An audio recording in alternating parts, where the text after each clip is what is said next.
So there's also the political dimension to it, comrade. There are some who would say that the body language of NLC before this election, identifying with one of the presidential candidates, may have also, inspired the position of NLC because your union seemed to have taken a more drastic step, rather than that of the TUC. How do you answer the question of political affiliation at such a time like this?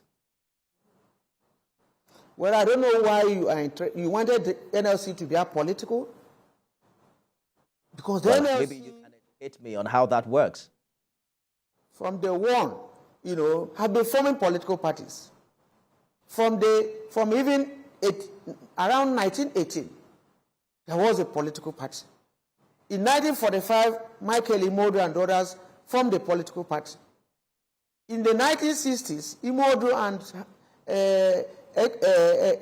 Ekong formed another political party, which was disrupted by the Civil War.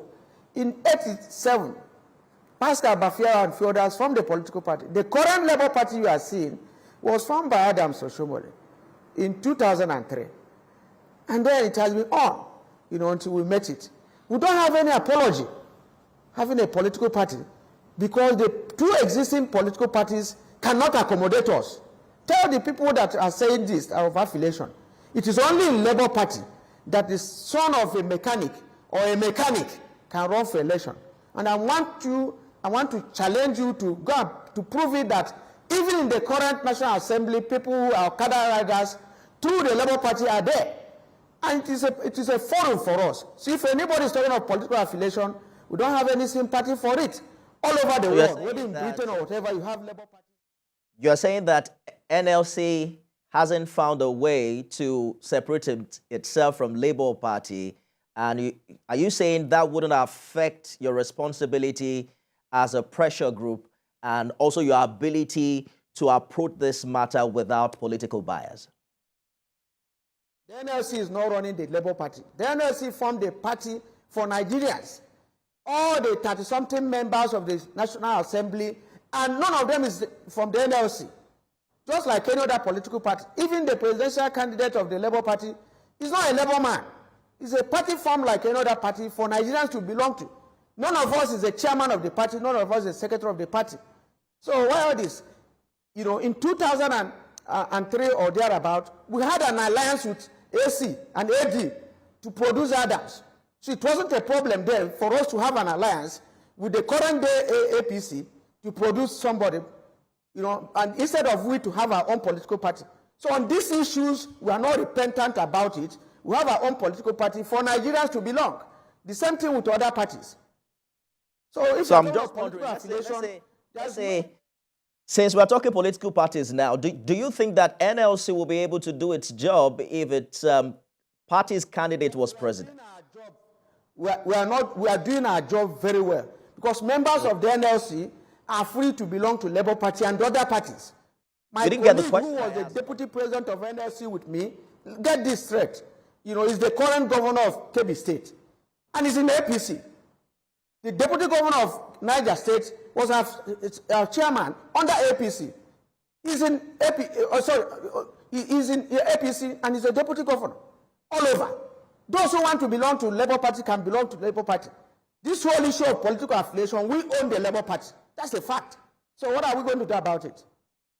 Let's get back to Labour issues. We'll find some time to discuss politics later. You recently faulted the ban of commercial motorcycles known as Okada by some state governments and even the FCTA. State governments have given reasons in the past, and these reasons range from crime, recklessness on the road, to not supposedly being in the transport master plan of their states. Are you saying that these reasons aren't relevant? So when you talk of transport master plan of a state, and you say Okada and those ones are not part of it, it's because you didn't design a route for them. It's because you didn't even have a mass transit program that will take care of people in that state. It's because you don't have a subsidized rate for transportation. Therefore, people must find a way to commute. I've traveled in some parts of the country, of the world. there are people that use bicycle. There is normally a track meant for bicycle users. If you reach China, it's like the normal thing. You know, even in the offices, there is a park meant for people that use bicycle and even a bike.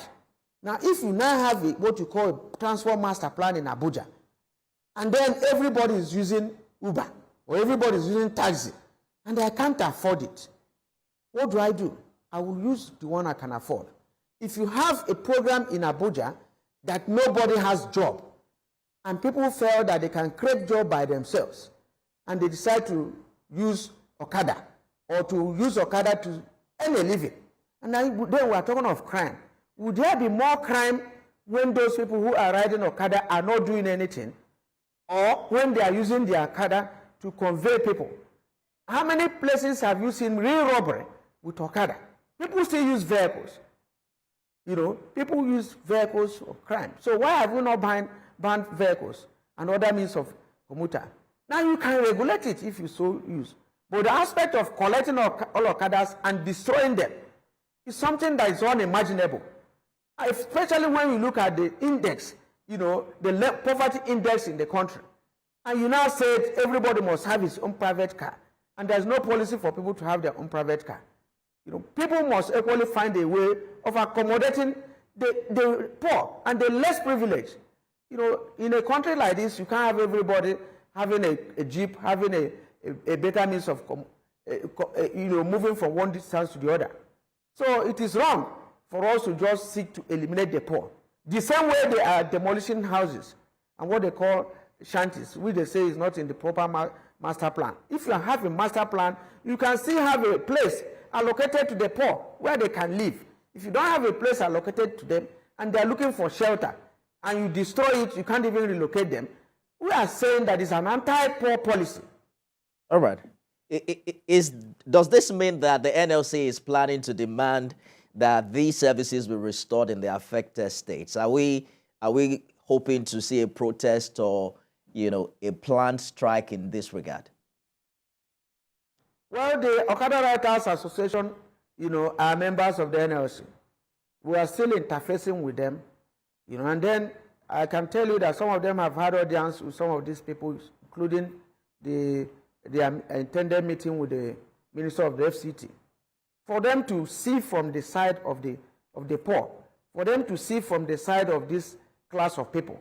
Not just them, but the people that patronize them. You know, if you know thousands and millions of people that patronize them, you will discover that they don't have any other source apart from using the Okada. So if there is proper reasoning, you know, there could be a balance. But if it is just that the poor must die, then too bad.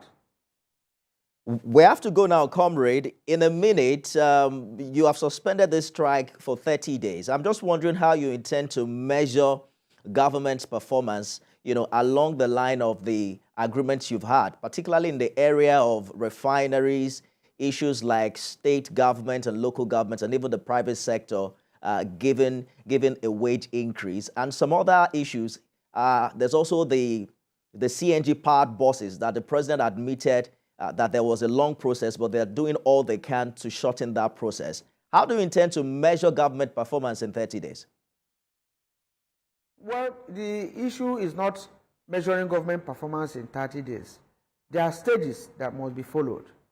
Now, like the one we are talking of refineries, what was stated there was that there will be a joint visit to the refinery, especially Port Harcourt refinery, which Mr. President promised will be ready by December. Now, the essence of that is to go within these 30 days to find out the level of preparedness for us to start for it to start operation by December. That is it. It's not because it will start production within 30 days. The same thing with CNG. You know, CNG buses will equally follow up with the processes, you know, of sending for them, buying, you know, importing those facilities, and the level, you know, of performance, you know, in these contracts awarded. The same thing with the state governments and private sector. As of today, we have sent out letters to our colleagues, our state chairmen and secretaries, all our industrial unions, for them to start the process of engagement. It is expected that those that are serious can finish negotiation around this line within the next 1 month, or some would have gone to advanced stage, and you will see that action is not only done, but it seems to be on. So those are some of the measures that we can look at. And within the next 1 month, the implementation of even what has been approved by the federal government and others would have been there. You know, there are other issues that have 2 weeks, you know, for us to get back. You know, and those ones will measure them to see whether they are followed or not. I think it's important that that clause of 30 days should be there.